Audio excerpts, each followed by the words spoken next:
આપણે અગ્રેસિવ સ્ટાઇલના behavioural characteristics વિશે સ્ટડી કરશું.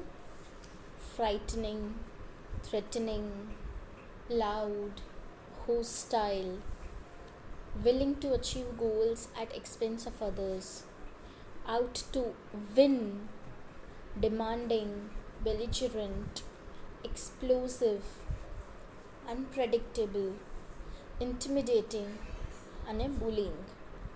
એટલે કે ડરાવે, ધમકાવે, બહુ જોર જોરથી બોલવા માંડવું, બીજા કોઈથી ફરક ન પડવો, એટલે હોસ્ટાઇલ. ઓકે. પછી બીજાને દુઃખી કરીને પોતાના ગોલ્સ પૂરા કરવા, પોતાની ઈચ્છાઓ પૂરી કરવી. એ લોકો બારે ખાલી જીતવા માટે નીકળ્યા હોય. એ લોકોને કોઈ હરાવી જાય તો ઈગો હર્ટ થઈ જાય છે. અમે જ જીતવા જોઈએ એ વસ્તુ એ લોકોના મનમાં હોય. બહુ ડિમાન્ડિંગ નેચરના હોય. ડિમાન્ડ એક પછી એક ઊભી હોય.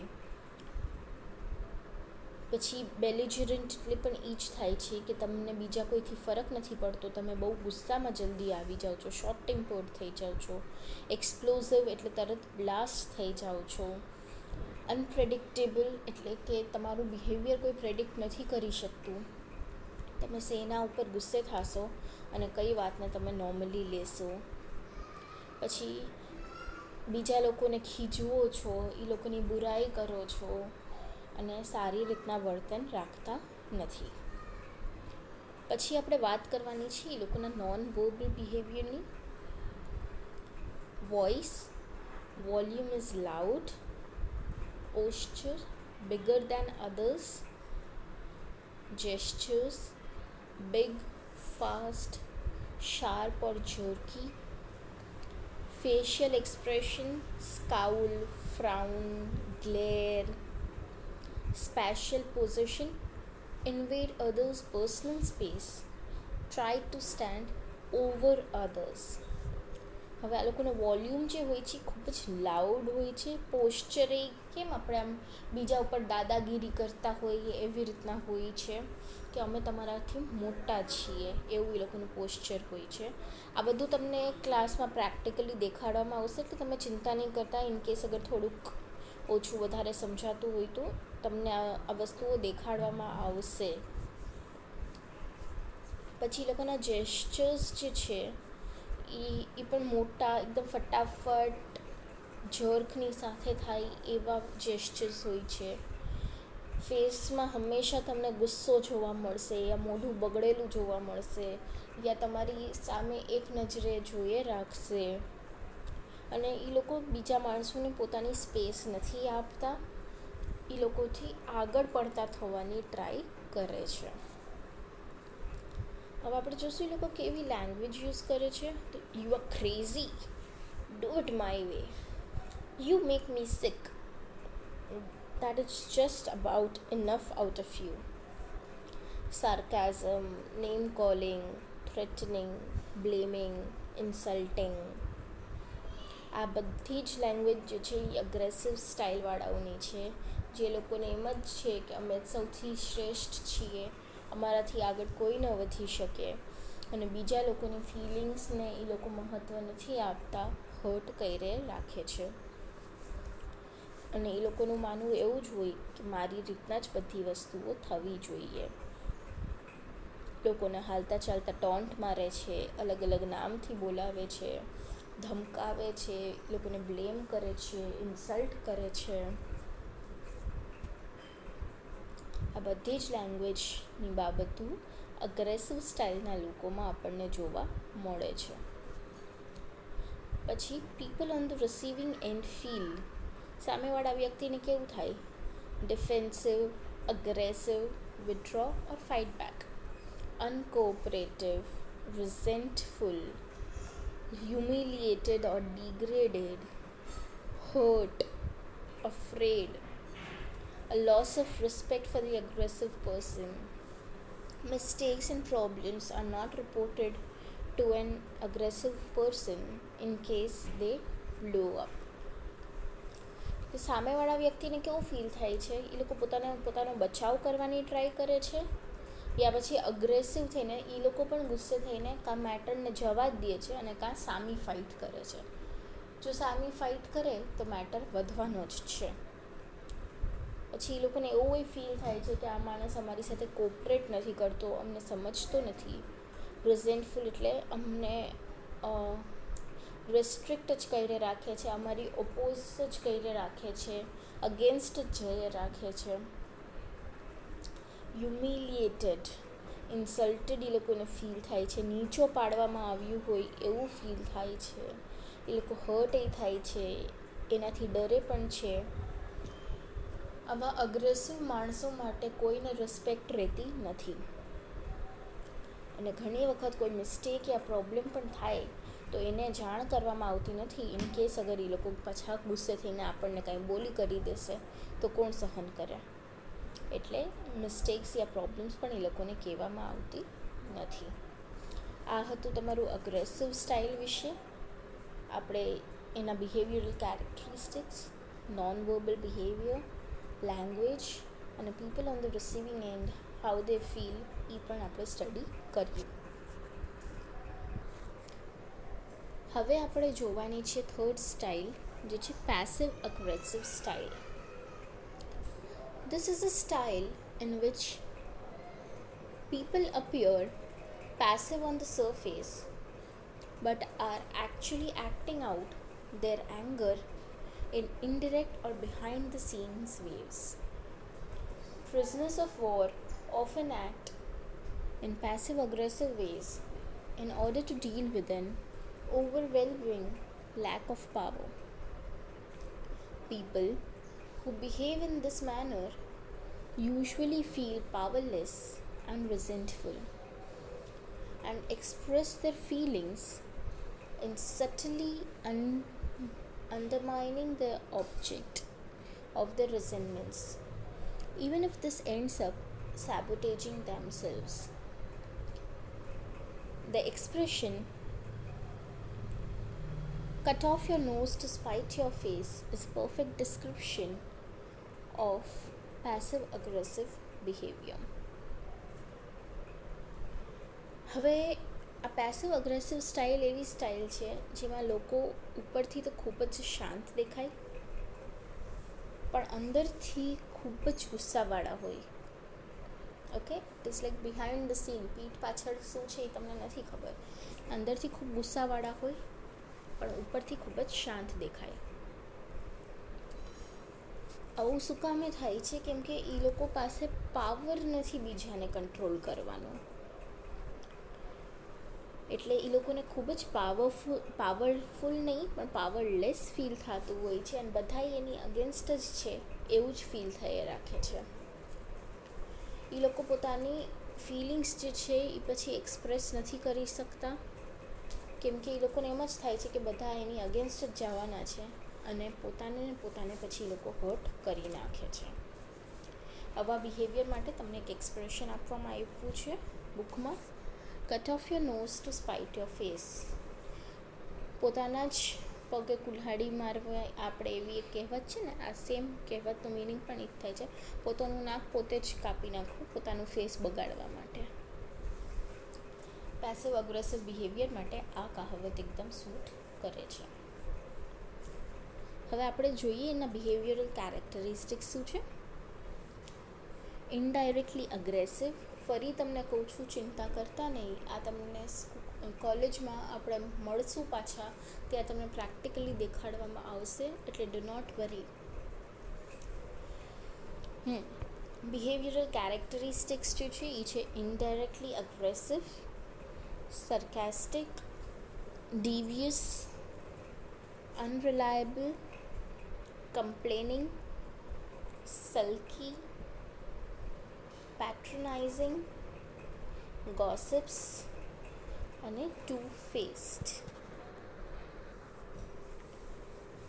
આવા લોકો જે છે એ ઇનડિરેક્ટલી અગ્રેસિવ હોય એટલે આપણને દેખાય નહીં એ રીતના ગુસ્સો કરતા હોય, એટલે બિહાઇન્ડ ધ સીન એ લોકોનો ગુસ્સો ચાલુ હોય. બહુ સરકેસ્ટિક હોય એટલે કે ટોન્ટ મારવાવાળા હોય. ડેવિયસ હોય એટલે કે એ લોકો પોતાની રીતના પોતાનું કામ કઢાવી લે એવા હોય. આ લોકો પર વધારે પડતું તમે રિલાય ન કરી શકો, બહુ કમ્પ્લેન કરતા હોય, પોતાનામાં પડ્યા હોય. પછી એ લોકો બીજાને હેલ્પ કરે, પણ હેલ્પ કરવા માટે નહીં, હું તમારાથી ઊંચો છું એવું બતાડવા માટે એ લોકો હેલ્પ કરતા હોય. ગોસિપ કરનારા નેચરના હોય અને ટુ ફેસ્ડ હોય. એટલે કે લોકોની સામે સારું બનવું હોય પણ એ લોકોના પીઠ પાછળ એકદમ પોઈઝનસ હોય છે. એટલે આવા લોકોથી આપણે દૂર રહેવું વધારે સારું હોય. એનું નોન વર્બલ બિહેવિયરની વાત કરશું તો voice often speaks with a sugary sweet voice, posture often asymmetrical, gestures can be jerky, quick, facial expression often looks sweet and innocent, spatial position often too close, even touching other as pretends to be warm and friendly. Voice જે હોય એ લોકો એકદમ મીઠી મીઠી વાતો કરશે, તમને મસ્કા મારી રાખશે, એક મીઠા અવાજમાં તમારી સાથે વાત કરશે. પછી એ લોકોની જે પોસ્ચર હોય એ સિમેટ્રિકલ નથી, એટલે બેલેન્સ્ડ નથી. કોક વખત હાથ પોતાને એક હિપમાં રાખશે જ્યારે સરકેઝમ કરતા હશે એ લોકો ત્યારે, યા જ્યારે કોઈની હેલ્પ કરતા હશે ત્યારે, દેખાડવા માટે કે હું તમારાથી ઊંચો છું, વધારે પાવરફુલ છું. એ લોકો અમુક કામ બહુ જલ્દી કરશે, જેસ્ચર્સ એ લોકોના બહુ જલ્દી આવી જશે. ફેસ ઉપર પણ એકદમ સ્વીટ અને ઇનોસન્ટ લાગશે, પણ હોય અંદરથી નહીં. સ્પેસ તમને બહુ ન આપે, તમારાથી નજીક જ રહીએ. કોઈક વખત તમને વારંવાર ટચ કરવાની ટ્રાય કરશે દેખાડવા માટે કે હું કેટલું ફ્રેન્ડલી છું અને હું પણ તમને રાખી શકું છું. Language. Why don't you go ahead and do it? My ideas aren't very good anyway. You always know better in any case. Oh, don't you worry about me. I can sort myself out like I usually have to. ત્રણેયના Gujarati meaning તમે જુઓ ને તો શું કહે છે? તું કેમ આગળ વધીને કરી નથી લેતો? એમ પણ મારા આઈડિયા ક્યાં સારા હોય છે? તને તો મારા કરતાં વધારે જ ખબર હોય ને બધી વાતે. ઓ, મારી ચિંતા નહીં કર, હું પોતાની રીતના કરી લઈશ જેમ મારે દર વખત કરવું પડે છે. એટલે આ ત્રણ સેન્ટેન્સ તમે નોટિસ કરશો તો તમને દેખાઈ આવશે કે પોતાના વખાણ ઇનડિરેક્ટલી કરે છે યા તમારી આગળ કરાવવા માંગે છે. તમને ટોન્ટ જ માયરે રાખતા હોય. એ લોકોની લેંગ્વેજમાં જ આ વસ્તુ બેસી ગયું હોય. હવે આવા લોકોથી people on the receiving end how they feel is confused, angry, hurt and resentful. આમાં તમને કંઈ સમજાવવા જેવું નથી, તમને ખબર જ છે આ બધાના meanings. So this was all about passive aggressive style. Okay, હવે આપણે સ્ટાર્ટ કરવાની છે ફોર્થ સ્ટાઇલ, જે છે સબમિસિવ style. This style is about pleasing other people and avoiding conflict. A submissive person behaves as if other people's needs are more important and other people have more rights and more to contribute. આ સ્ટાઇલમાં કેવું છે, બીજા લોકોને ખુશ કરો એટલે ઝઘડા ઝમેલા ન થાય. આવા પર્સનને હંમેશા બીજા લોકોની નીડ્સ વધારે ઇમ્પોર્ટન્ટ લાગશે, બીજા લોકોના હક વધારે ઇમ્પોર્ટન્ટ લાગશે અને એવું લાગશે મારા કરતાં બીજા લોકો ઘણું વધારે કરી શકે છે. બિહેવિયરલ કેરેક્ટરિસ્ટિક્સની વાત કરીએ તો they are apologetic, avoiding any confrontation, finding difficulty in taking responsibility or decisions, yielding to someone else's preferences, opting out, feeling like a victim, blaming others for events, refusing compliments, and inexpressive.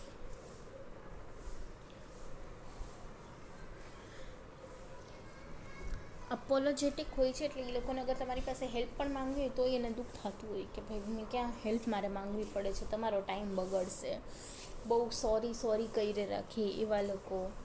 પછી અવોઇડિંગ any કન્ફ્રન્ટેશન, તમને સામું ચાલીને cross question કરવાની હિંમત ન હોય આ લોકોમાં, એવું ન કરે એ લોકો. પછી એ લોકોને રિસ્પોન્સિબિલિટી યા ડિસિઝન લેવામાં પ્રોબ્લેમ પડતો હોય. બીજા જે કહે એને માની લે અને પોતાની રાઇટ્સ અને પોતાની નીડ્સ, પોતાની ચોઇસીસને એ લોકો એટલું બધું કન્સિડર ન કરે. તમે આમ કીધું છે તો ઠીક છે, આમ જ આપણે કરશું.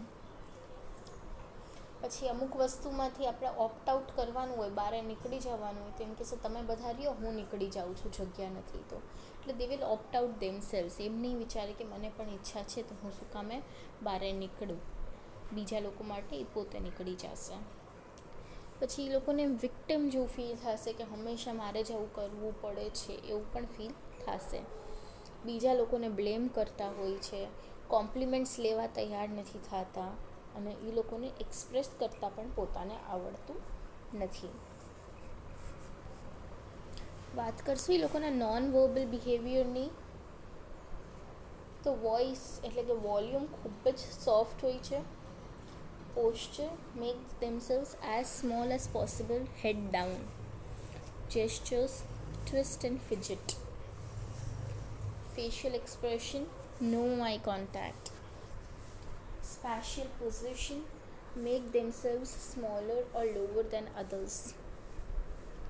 Submissive behavior is marked by a martyr-like attitude and a refusal to try out initiatives which might improve things. Volume જે હોય છે એ ખૂબ જ સોફ્ટ હોય છે. પોસ્ચર એ લોકો જેટલું નાનું થઈ શકે એટલું રાખે છે. ઘણી વખત હેડ ડાઉન કરીને પણ પડારીએ છે કે મને કાંઈ ખબર નથી, એવી રીતના. જેસ્ચર્સ જે છે એ લોકો કાંઈક ને કાંઈક ટ્વિસ્ટ કરતા રહેશે, યા હાથ ફોલ્ડ કરતા રહેશે, કોઈને કોઈ વસ્તુ સાથે કાંઈક અખતરા કરતા રહેશે. એટલે they will continuously fidget things. એ આઈ કોન્ટેક્ટ રાખી નથી શકતા. સ્પેશિયલ પોઝિશન બીજા કરતાં લો રાખે છે, અને એ લોકોને એમ થાય છે કે હું આવું કરીશ તો હું શહીદ થયો એવો કહેવાઈશ. અને એ લોકો બીજા નવા ઇનિશિયેટિવ્સ ટ્રાય કરવાથી એ લોકો નકારી દે છે કે મેં આ જાતું કર્યું એટલે મેં આ વસ્તુ શહીદ કરી. એ લોકોને એવું ફીલ થાય છે, જેનાથી એ લોકો થોડું ઘણું સુપિરિયર ફીલ કરી લે છે.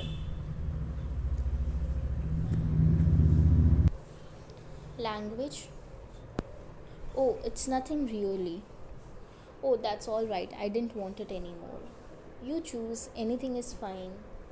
કોક જ્યારે પૂછે છે કે શું થયું છે, તો એ લોકો એમ કહે છે ના ના કાંઈ નથી થયું, સાચે.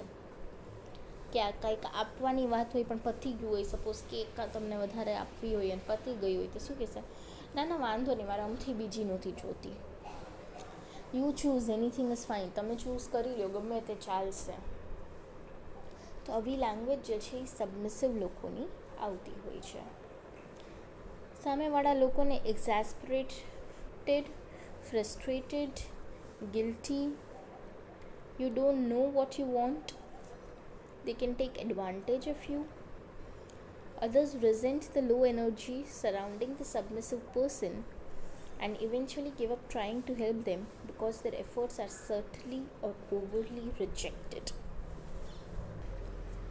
Exasperated એટલે કે ઇરિટેટેડ. સામેવાળો વ્યક્તિ ઇરિટેટ થઈ જાય છે તમારાથી, ફ્રસ્ટ્રેટ થઈ જાય છે. એ લોકોને ગિલ્ટી ફીલ તમે વારે વારે કરાવી રાખો છો. પછી એ લોકોને એમ થાય છે તમને જ નથી ખબર તમારે શું જોઈએ છે, તો શું કામ આપણે એનું કરવું, તમને બાદ કરી નાખે. અમુક લોકો તમારા ફાયદા પણ ઉપાડી શકે છે. પછી એ લોકો તમને ધીમે ધીમે બાદ કરી નાખે, કેમ કે એમ થાય કે એ લોકોના એફર્ટ્સ જે છે એ તમે એકનોલેજ નથી કરતા, એને રિજેક્ટ હર વખતે કરી નાખો છો. This was all about submissive style. પછી આવે છે છેલ્લી style, fifth style, and with this we will be ending the chapter. Manipulative style. This style is scheming, calculating and shrewd. Manipulative communicators are skilled at influencing or controlling others to their own advantage. Their spoken words hide an underlying message of which the other person may be totally unaware. આજે આપણે કહીએ ને જે game રમવાવાળા લોકો હોય એ લોકો બહુ ચાલાક હોય, બહુ કેલ્ક્યુલેટ કરીને બધી વસ્તુ તમને રમાડતા હોય. આ લોકોને બીજા લોકોને પોતાની વાતો ઉપરથી કંટ્રોલ કરતાં આવડતું હોય પોતાના ફાયદા માટે. એ લોકો જે પણ બોલે એની પાછળ એક બીજો મેસેજ હોય જેના વિશે સામેવાળા વ્યક્તિને કાંઈ જ ખબર નથી હોતી. બિહેવિયરલ કેરેક્ટરિસ્ટિક્સની વાત કરશું તો they are cunning, controlling of others in an insidious way by sulking, asking indirectly for needs to be met, making others feel obliged or sorry for them, uses artificial tears. ખૂબ જ ચાલાક હોય છે, બીજા લોકોને control કરે છે indirect રીતના, જેમ કે સલ્કિંગ, મને કોઈ નથી બોલાવતું, મને આટલું હર્ટ થાય છે, એવું કરીને બીજા લોકોની એક્શન્સને કંટ્રોલ કરે છે. એટલે બીજી વખત શું છે, તમે એને બોલાવવા માંડશો. ડાયરેક્ટલી નથી કહેતા મને આ હેલ્પ કર, પણ ઇનડાયરેક્ટલી કહો છો. બીજા લોકોને પોતાના કામ માટે તમે સોરી ફીલ કરાવો છો, મગરમચ્છના આંસુ વાપરો છો. આ બધા મેનિપ્યુલેટિવ સ્ટાઇલના બિહેવિયરલ કેરેક્ટરિસ્ટિક્સ છે. પછી આવે છે નોન વર્બલ બિહેવિયર. વોઇસ જે છે પેટ્રોનાઇઝિંગ, એન્વિયસ એટલે કે jealous, often high pitch. Facial expression can put on the hand dog expression. હવે એ લોકોનો વોઇસ જે હોય છે ખૂબ જ પેટ્રોનાઇઝિંગ, એન્વિયસ એટલે કે જેલસીથી ભરેલો, ઇન્ગ્રેશિએટિંગ એટલે તમે મને હેલ્પ કરો, અને હાઈ પિચવાળો હોય છે. ફેશિયલ એક્સપ્રેશન જે હોય છે એ હેન્ડ ડોગ એક્સપ્રેશન એટલે કે શેમફુલ અને ગિલ્ટી પોતે ફીલ કરતા હોય એવા એ લોકો એક્સપ્રેશન રાખીને ફરતા હોય છે. લેંગ્વેજ વાપરે છે એ છે you are so lucky to have those chocolates, I wish I had some, I can't afford such expensive chocolates, I didn't have time to buy anything, so I had to wear this dress. I just hope I don't look too awful in it. હવે આને આપણે ગુજરાતી જોઈએ તો શું કહે છે, કેટલો lucky છું તું કે તારી પાસે આ ચોકલેટ્સ છે, કાશ મારી પાસે પણ થોડી હોત, પણ હું શું આટલી એક્સપેન્સિવ ચોકલેટ્સ અફોર્ડ ન કરી શકું. કોઈ તમને આવું આવીને કહી જાય તો તમે ખાઈ શકવાના છો પછી ચોકલેટ, તમે એને શું કહેશો, લે ભાઈ તું રાખ. એટલે એમ કરીને ડાયરેક્ટલી નથી માંગતો, પણ ઇનડિરેક્ટલી તમે સામેથી એને આપી દો એવું કરે છે. મારી પાસે ટાઈમ હતો જ નહીં કંઈ ખરીદવાનો, એટલે મારે આ જ ડ્રેસ પહેરવો પડ્યો, આઈ હોપ હું આમાં બહુ ખરાબ નથી લાગતી. આવી રીતના કરીને પોતાને માટે કોમ્પ્લિમેન્ટ લઈ લે છે. કેમ કે તમે એમ જ કહેવાના છો કે ના જરાય ખરાબ નથી લાગતું, સરસ જ લાગે છે, એમ કરીને કોમ્પ્લિમેન્ટ્સ લે છે. People on the receiving end feel guilty, frustrated, angry, irritated or annoyed, resentful. Others feel they never know where they stand with a manipulative person and are annoyed at constantly having to try to work out what is going on. સામેવાળો વ્યક્તિ guilty થાય, frustrated થાય, angry, irritated, અનોયડ હોય, રિઝેન્ટફુલ હોય. એ લોકોને ક્યારેક એમ પણ થાય કે એ લોકોને ખબર જ નથી અહીંયા ચાલી શું રહ્યું છે, કે આ ઇક્વેશન ક્યાં ચાલી રહ્યું છે એ જ ન ખબર પડતી હોય. કેમ કે મેનિપ્યુલેટિવ પર્સન જે છે એ સમજવાનો ટાઈમ આપતો જ નથી. એટલે આ હતું મેનિપ્યુલેટિવ સ્ટાઇલ. આપણે 5 સ્ટાઇલ્સ સ્ટડી કરી લીધી.